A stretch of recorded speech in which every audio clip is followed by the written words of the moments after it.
وأحسن منك لم تر قط عيني وأجمل منك لم تلد النساء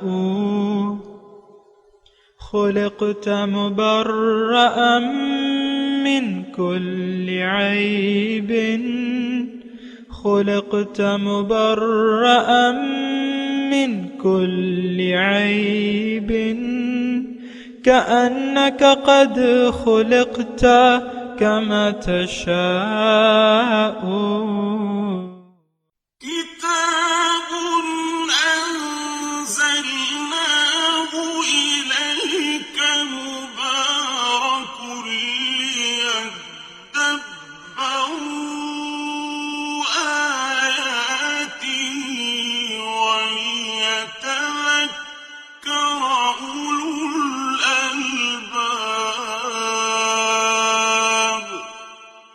یہ کتاب برکت والی ہے جسے ہم نے آپ کی طرف نازل فرمایا ہے تاکہ دانش مند لوگ اس کی آیتوں میں غور و فکر کریں اور نصیحت حاصل کریں. اعوذ باللہ من الشیطان الرجیم. بسم اللہ الرحمن الرحیم. سامعین اور ناظرین کرام، السلام علیکم ورحمۃ اللہ وبرکاتہ. سامعین کرام، سورہ نحل آیت نمبر 44. آج کے سبق کے دو موضوعات ہیں. پہلا یہ ہے کہ ہمیں رسول کی ضرورت کیا ہے. دوسرا، کیا صرف کتاب اللہ ہدایت کے لیے کافی ہے؟ اس کے ساتھ ہی سامعین کرام آج کے سبق کا آغاز کرتے ہیں. سب سے پہلے گزشتہ سبق کی دہرائی ہوگی. لِيُبَيِّنَ لَهُمُ الَّذِي يَخْتَلِفُونَ فِيهِ وَلِيَعْلَمَ الَّذِينَ كَفَرُوا أَنَّهُمْ كَانُوا كَاذِبِينَ. مردوں کا اٹھایا جانا اس لیے ہے تاکہ ان کے لیے وہ حق بات واضح کر دے جس میں وہ لوگ اختلاف کرتے ہیں، اور یہ کہ کافر لوگ جان لیں کہ حقیقت میں وہی جھوٹے ہیں. انما قولنا لشيء اذا اردناه ان نقول له كن فيكون. ہمارا فرمان تو کسی چیز کے لیے صرف اسی قدر ہوتا ہے کہ جب ہم اس کو وجود میں لانے کا ارادہ کرتے ہیں تو ہم اسے فرماتے ہیں ہو جا، پس وہ ہو جاتی ہے. والذین هاجروا فی اللہ من بعد ما ظلموا لنبوئنہم فی الدنیا حسنہ وَلَأَجْرُ الْآخِرَةِ أَكْبَرُ لَوْ كَانُوا يَعْلَمُونَ. اور جنہوں نے اللہ کی راہ میں ہجرت کی اس کے بعد کہ ان پر طرح طرح کے ظلم توڑے گئے تو ہم ضرور انہیں دنیا ہی میں بہتر ٹھکانہ دیں گے، اور آخرت کا اجر تو یقیناً بہت بڑا ہے. کاش وہ اس راز کو جانتے ہوتے. الذین صبروا وعلی ربهم یتوکلون.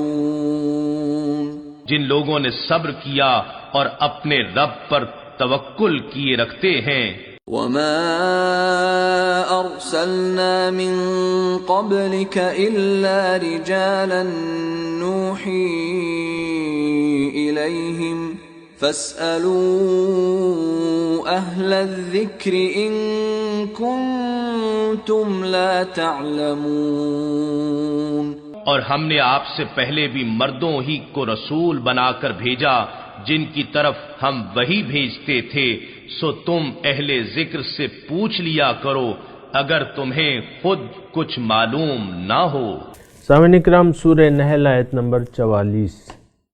بالبینات، واضح نبوت کے واضح دلائل کے ساتھ ہم نے پیغمبر بھجوائے، والزبر اور صحیفوں کے ساتھ، وانزلنا الیک الذکر اور نازل کیا ہے ہم نے آپ کی طرف اس الذکر یعنی قرآن کو، لتبین للناس تاکہ آپ وضاحت کریں لوگوں کو، ما نزل الیہم تاکہ جو تاکہ آپ وضاحت کریں جو ان کی طرف نازل ہوا ہے، وَلَعَلَّهُمْ يَتَفَكَّرُونَ، اور تاکہ یہ لوگ سوچیں۔ سامعین اکرام، بہت اہم آیت ہے، اور اس سے ماقبل جو اصل میں مضامین جو ہیں وہ توحید کے ہیں، پھر رسالت ہے اور آخرت، یہ سارے مضامین بیان ہو رہے ہیں۔ سامعین اکرام، گزشتہ سبق میں اللہ تعالیٰ نے ایمان والوں کو، جنہوں نے جو ہجرت کرتے ہیں اللہ کی راہ میں، اللہ تعالیٰ نے ان سے وعدہ کیا ہے کہ میں زمین میں انہیں ایک اچھا ٹھکانہ دوں گا۔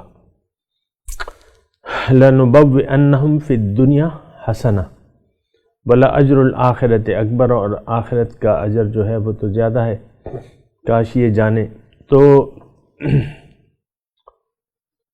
آج کا جو سبق ہے سامعین اکرام، اس سے پہلے کی جو آیت سے ملا ہوا ہے کہ وَمَا أَرْسَلْنَا مِن قَبْلِكَ إِلَّا رِجَالًا إِلَيْهِمْ نُوحِي إِلَيْهِمْ، کہ میں نے اس سے قبل جو بھی جتنے بھی پیغمبر بھجوائے وہ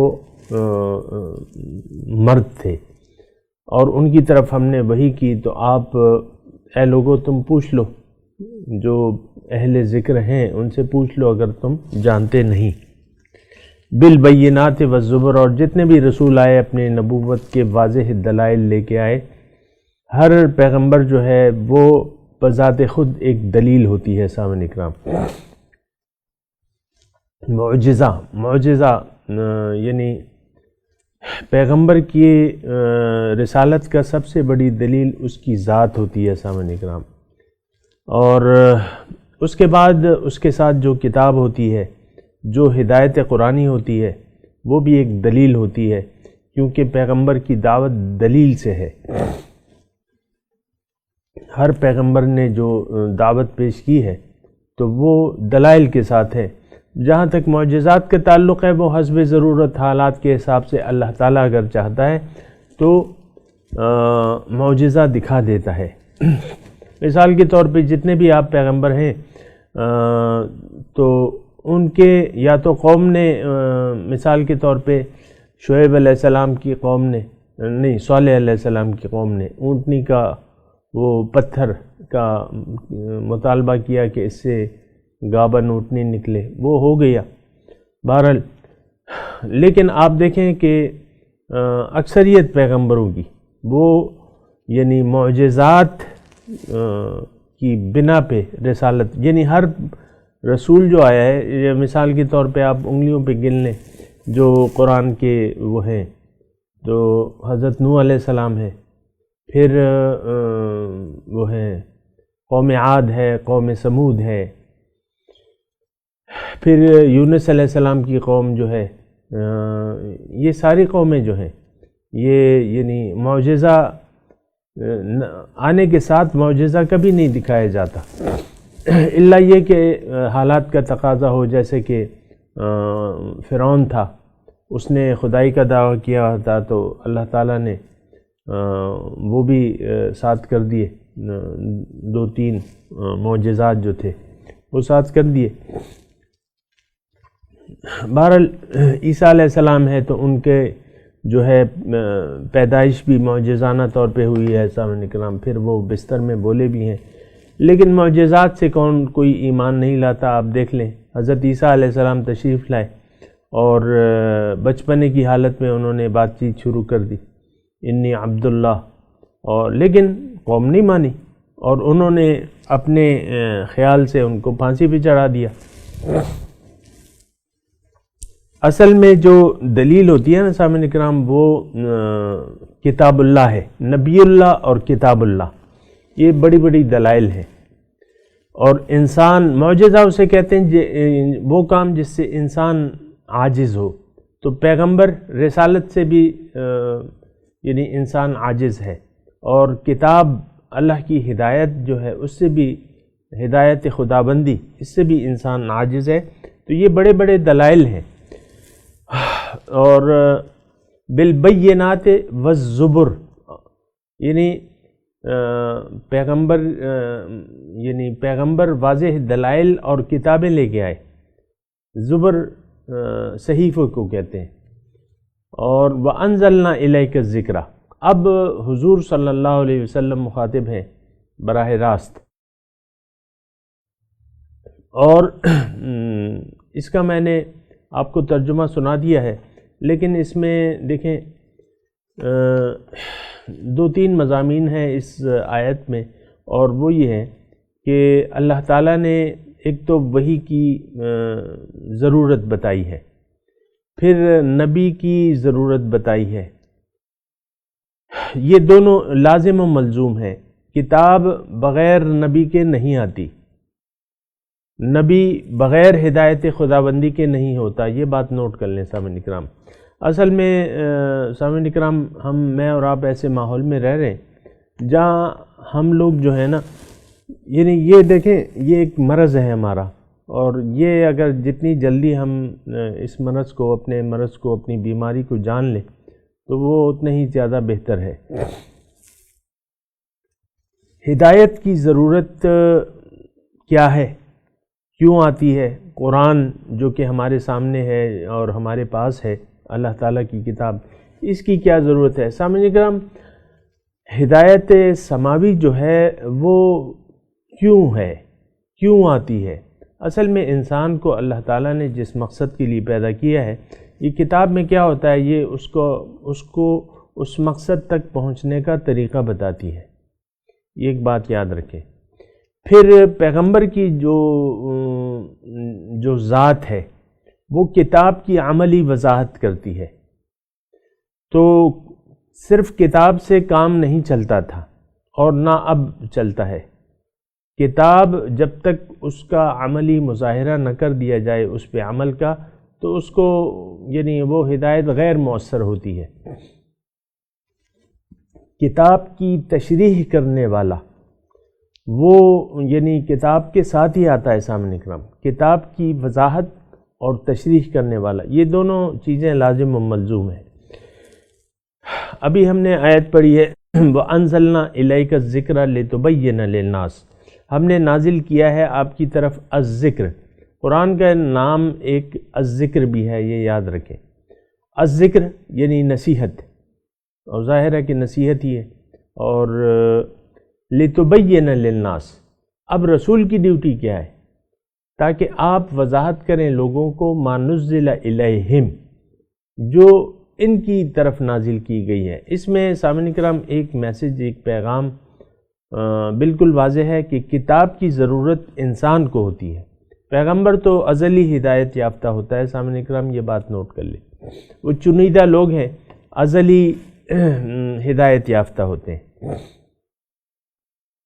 ان کو ہدایت کی ضرورت نہیں ہوتی، لیکن ضرورت ہوتی ہے ہمیں، انسان کو، مجھے، آپ کو۔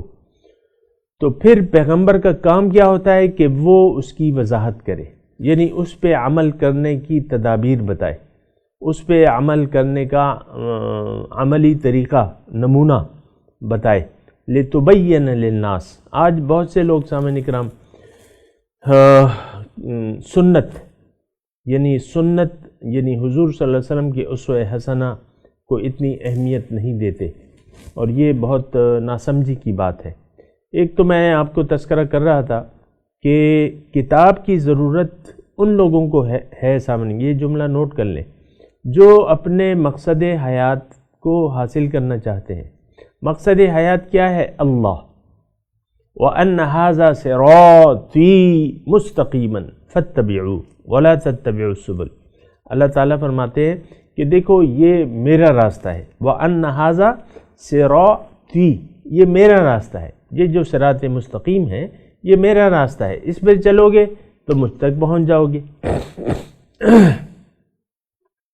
یہ کنسیپٹ، یہ تصور بالکل واضح ہو جانا چاہیے مقصد زندگی کا۔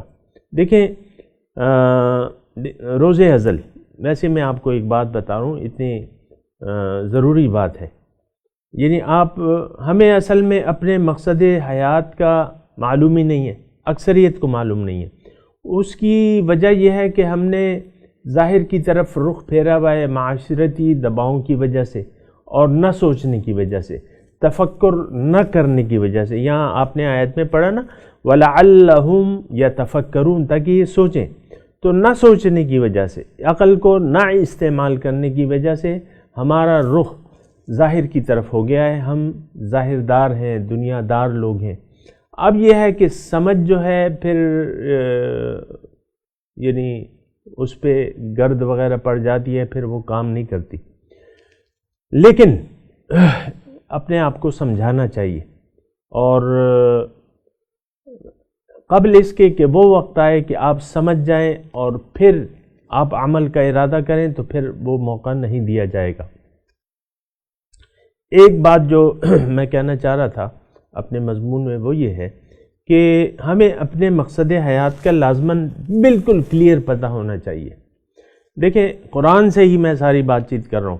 اللہ تعالیٰ نے جب انسان کو پیدا کرنے کا ارادہ کیا اور کہا فرشتوں سے انی جاعل فی الارض خلیفہ، کہ میں زمین میں اپنا نائب پیدا کر رہا ہوں، اور اس کا مقصد کیا ہوگا کہ وہ میرا خلیفہ ہوگا اور مجھ تک پہنچے گا، اور میرا یعنی میرے بعد نمبر 2 ہوگا، وہ میرے راستے پر چلے گا. اس میں یہ سارا مضمون میں بیان کر رہا ہوں قرآن کی روشنی میں. وہ انسان کو میں اس لیے پیدا کر رہا ہوں کہ وہ میرے راستے پر چلے، مجھ تک پہنچے اور میرا خلیفہ بن جائے.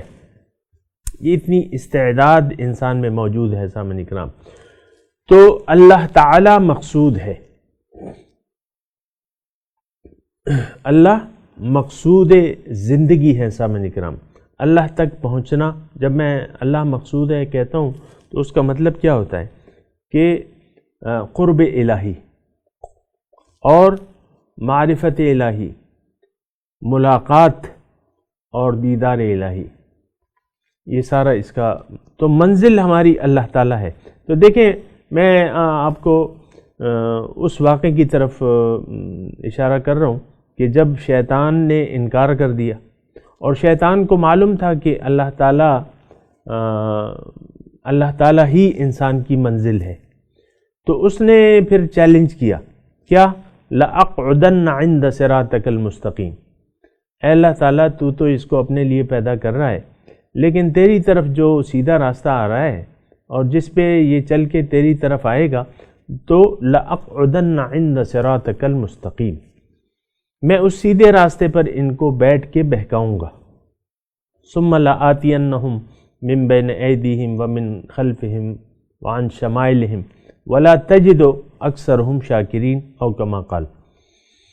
میں ہر طریقے سے ان کو گمراہ کرنے کی کوشش کروں گا اور اکثر کو تو ناشکرا پائے گا.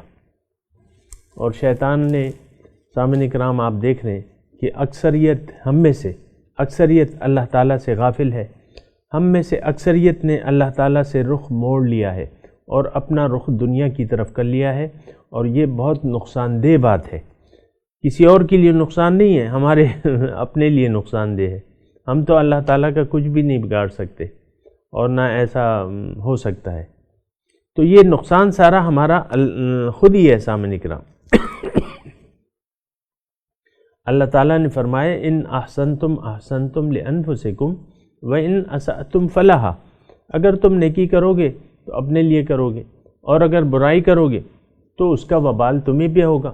یا دوسری جگہ اللہ تعالیٰ نے فرمایا ہے کہ یا ایھا الناس انما بغیکم علی انفسکم، تمہاری جو بغاوت ہے، مجھ سے تم نے جو منہ موڑ لیا ہے، اس کا اثرات، اس کے خراب اثرات تو تمہارے اوپر ہوں گے.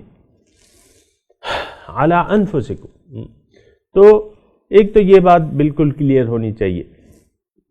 پھر یہاں الذکر ہے، نصیحت ہے. قرآن کیا ہے؟ یہ ایک سیدھا راستہ بتاتا ہے اور کس طرف لے جاتا ہے، ہمیں کس راستے کی طرف لے جاتا ہے. ان ھذا القرآن یہدی للتی ہی اقوم. اللہ تعالیٰ فرماتا ہے یہ قرآن اس یہدی ہدایت دیتا ہے اس راستے کی جو بالکل سیدھا ہے. وَأَنَّ هَذَا صِرَاطِي مُسْتَقِيمًا، یہ میں نے آیت پڑھ دی. پھر میں آپ کو دوسری آیت پیش کر رہا ہوں. یہ سب اس لیے ہے کہ ہمارا اصل میں جس ماحول میں رہ رہے ہیں نا، تو ہم تذبذب کا شکار ہیں اور میں کہتا ہوں یہ تذبذب بھی نہیں ہے، ہم صرف دنیا کے طالب ہیں، صرف اور صرف دنیا کے، ہمیں کوئی شک و شبہ نہیں ہے کہ یہ دنیا ہی ہماری کامیابی کی جگہ ہے، ہمیں کوئی شک و شبہ نہیں ہے کہ ہمارا مستقبل یہیں پہ ہے۔ جبھی تو آپ دیکھیں کہ دنیا کے آنے پہ ہم خوش ہوتے ہیں اور جانے پہ خفا ہو جاتے ہیں۔ تو یہ ساری باتیں ہیں سامعین کرام۔ اب اس آیت کی طرف آتے ہیں کہ یہ وَأَنزَلْنَا إِلَيْكَ الذِّكْرَ، یہ نصیحت میں نے آپ کی طرف نازل کی ہے لِتُبَيِّنَ لِلنَّاسِ، تاکہ آپ لوگوں کو وضاحت کریں۔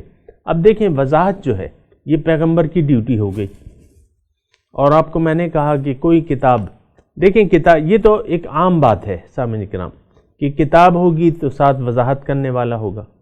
ایک بچہ چلے پرائمری کے بچوں کو تو چھوڑ دیں، ان کو الف ب نہیں آتی، اے بی سی ڈی نہیں آتی، تو وہ ٹھیک ہے وہ پڑھ جائیں، لیکن 12 جماعت جب ایک بچہ پڑھ جاتا ہے، ایف ایس سی اور میڈیکل اور ڈاکٹر بننے کا وہ ارادہ کر لیتا ہے، تو آپ اس کو ساری کتابیں لکھ کے دے دیں کہ بھئی یہ کتابیں خرید لو اور پڑھ لو اور ڈاکٹر بن جاؤ۔ ہو سکتا ہے ایسا؟ یعنی کتنا ہم بے وقوف بنے ہوئے ہیں، اپنے آپ کو ہم نے بے وقوف بنایا کہ بغیر کسی عملی نمونے کے بعض لوگ یہ سوچتے ہیں کہ کتاب کافی ہے۔ نہیں، کتاب کافی نہیں ہے، کتاب کے ساتھ ایک نمونہ، ایک عملی گواہی اور ایک اس کی تفصیل کرنے والا ضروری ہے سامعین کرام۔ لِتُبَيِّنَ لِلنَّاسِ میں یہ سارا مضمون ہے۔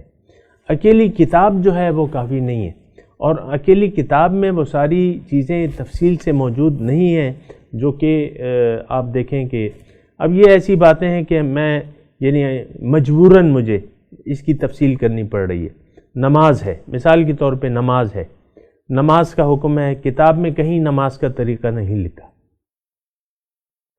زکوٰۃ فرض ہے، اقیموا الصلاۃ وآتوا الزکوٰۃ، یہ دونوں فرض ہیں، لیکن نماز کا طریقہ نہیں ہے، اوقات نماز نہیں ہے، کتنی رکعتیں ہیں وہ نہیں ہے۔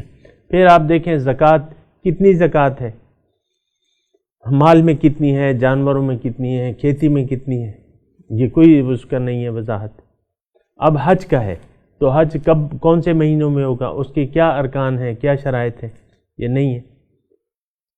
اور یہ سارے سامعین کرام مطلب آپ دیکھیں کہ یہ وضاحت طلب باتیں ہیں، بہت ساری اسی قسم کی وضاحت طلب باتیں ہیں کہ ہم نے کیا کرنا ہے۔ تو رسول کی ذات جو ہوتی ہے سامعین کرام وہ ایک کامل نمونہ ہوتی ہے، کس پہ؟ ہدایت خداوندی کے مطابق زندگی گزارنے کا۔ اللہ دیکھیں کتاب جو ہے وہ مکمل ہے، اس میں ساری ہدایت موجود ہے، لیکن اس پہ عمل کا طریقہ آپ کو کون بتائے گا؟ رسول کی ذات بتائے گی۔ تو رسول کی ذات وہ عملی نمونہ پیش کرتی ہے۔ وَيَكُونَ الرَّسُولُ عَلَيْكُمْ شَهِيدًا، تاکہ كَذَلِكَ جَعَلْنَاكُمْ أُمَّةً وَسَطًا لِتَكُونُوا شُهَدَاءَ عَلَى النَّاسِ وَيَكُونَ الرَّسُولُ عَلَيْكُمْ شَهِيدًا۔ میں نے تمہیں ابھی میں نے کون سی آیت پڑھی؟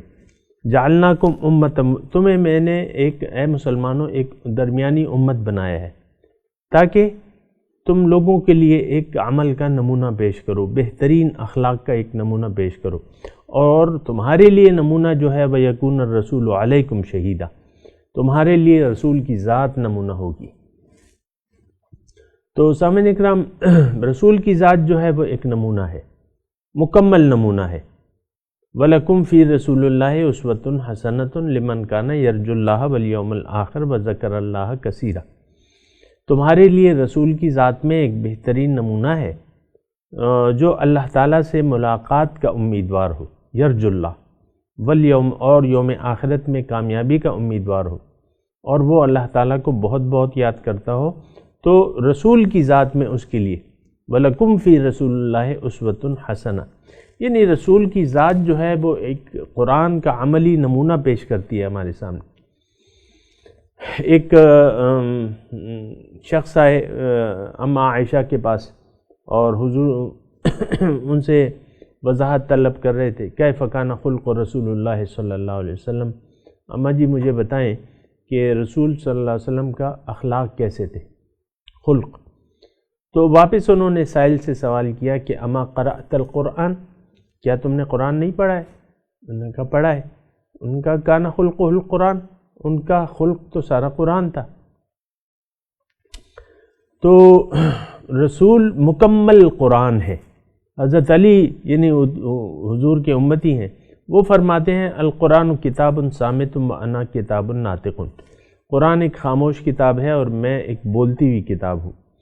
تو حضور صلی اللہ علیہ وسلم کی ذات کو ہم فراموش نہیں کر سکتے، اور ان کے طریقے زندگی کو یا ان کی سنت کو ہم فراموش نہیں کر سکتے۔ تبھی تو حضور نے فرمایا کہ میں تو جا رہا ہوں، ترکت فیکم امرین ان اعتصمتم لن تضلوا ابدا، کتاب اللہ و سنتی، میں تو تم سے جاؤں گا، لیکن میں دو چیزیں تم میں چھوڑ کے جا رہا ہوں، اگر تم نے اس کے مضبوطی سے اس کو تھام لیا کبھی تم گمراہ نہیں ہوگے، اللہ کی کتاب اور میرا طریقہ۔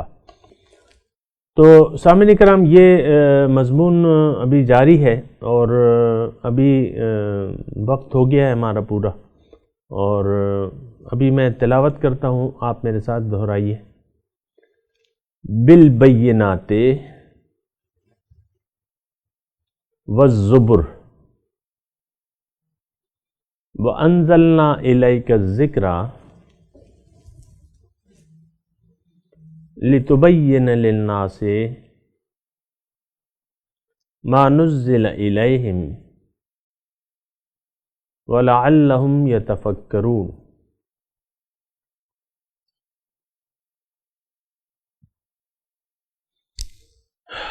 بالبینات، واضح دلائل کے ساتھ، والزبر،